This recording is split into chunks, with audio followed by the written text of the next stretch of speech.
talking about.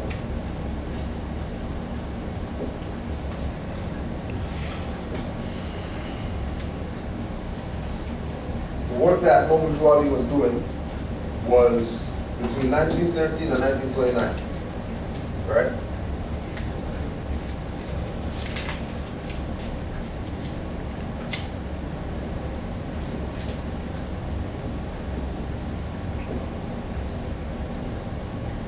Okay. Everything that you're talking about, as far as licenses, insurance, passports, international travel, sovereignty, etc. All those things are encompassed in the information that Noble Drew Ali brought. Like all of that stuff.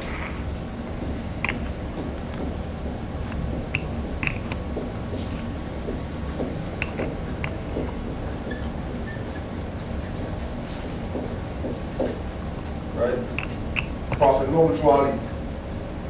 So in 1913, he started this movement of bringing that same information that you're saying, how do we deal with these things, how to deal with those things. And then in 1929, he was assassinated by his own brothers and sisters and whoever else was in on it because of his fame and nobility, because he was a prophet. People can take it however they want, like why you call him a prophet and all that. That's on them. Like we personally don't cater to that. Right. Like Noble Drew Ali is a prophet. So whatever he says, there's positives and negatives if you don't heed what the prophet says. Because everybody who strays from the prophet ends up being a slave of the demon system. Like everybody.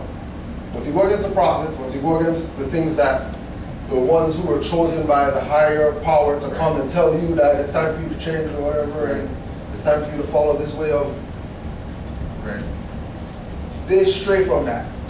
And they want to do their own thing over here. Right? And have Jordans and Nikes and Adidas and you know, do whatever it is that they do. Not knowing that them doing whatever it is that they do is only supporting the demon system. And it has nothing to do with them being liberated. So if he was talking about this stuff, sovereignty, nationality, etc., since 1913, and we didn't assassinate him in 1929, I'm saying we because it's our own brothers that killed the prophet, right?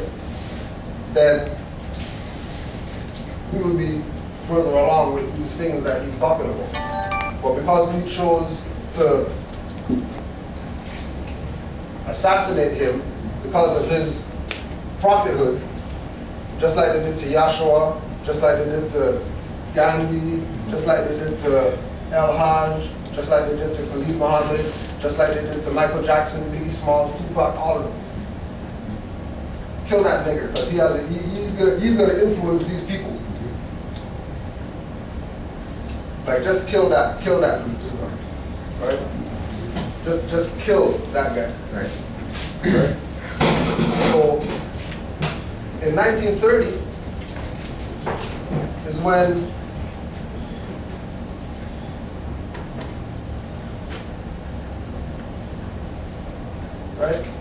the whole black liberation, whatever, really started. That's when that was really founded. The 1930s is really when that started. The whole frame of mind of black people not being slaves and all that type of stuff, that's like the kickoff point of everything that we call African liberation right now. Right? So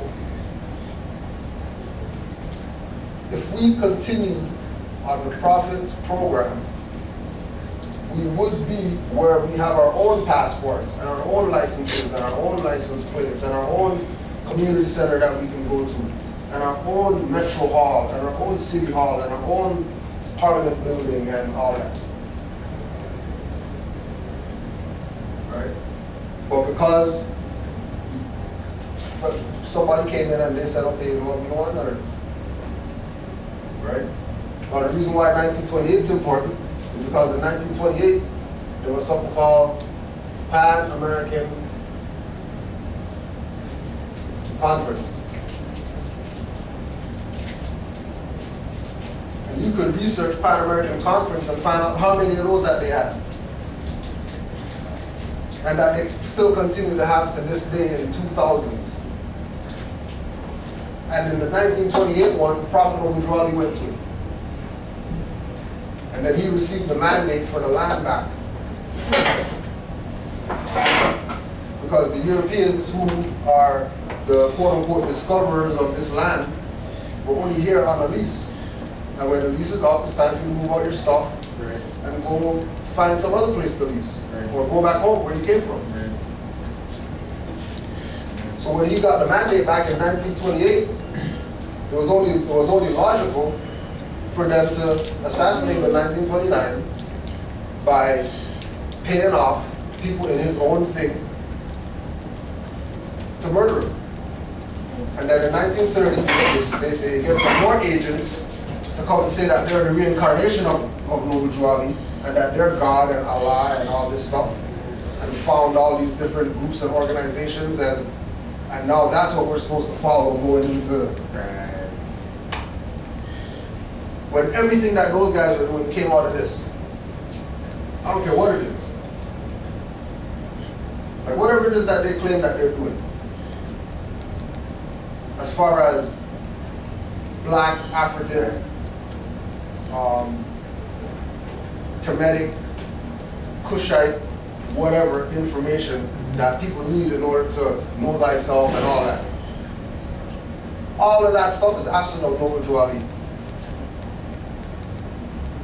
And if those people are sincere about their liberation, they would accept that. That's the missing key to every single school of thought. Like no school of thought deals with nationality. All of them deal with building a macabre around yourself, going in the room, try to find some gemstones and put them next to your computer so you don't get radiation. But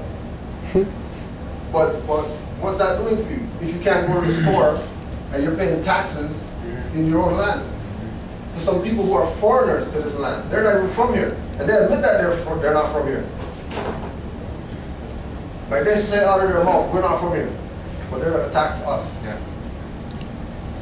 And why do we deal with that? Because we came off the program. Why are you shooting up each other outside? Because we came off the program. We strayed away from what Mujawali brought. And then what he brought was the ancient wisdom from our ancient forefathers who were the founders of civilizations. That all these people are writing books about and saying that they're black people. And that they're black Egyptians, and that Kemet means black, so they were black people.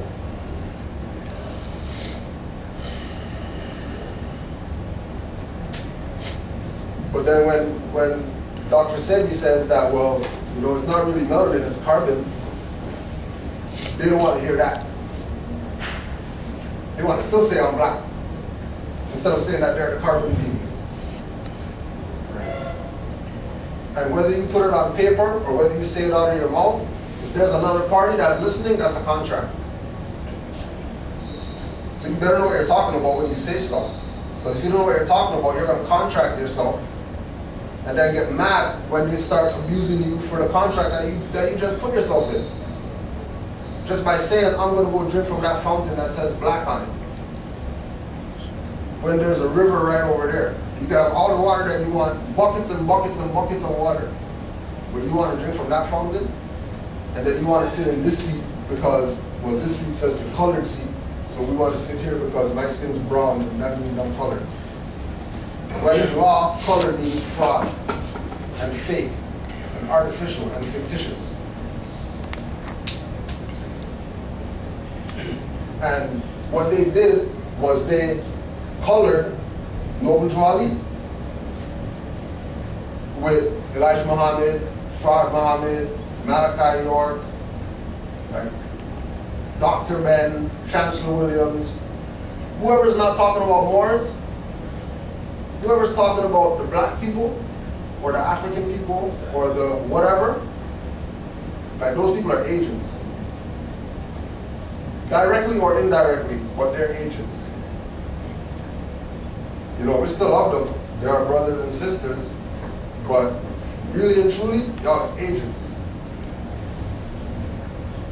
Because Ivan Van Serma said that we're more, and he was successful, and he did lectures and made thousands of dollars. But he also died with people not even really recognizing what he was doing when compared to other people who were doing the same thing as him during the same time frame and what they were talking about in their books.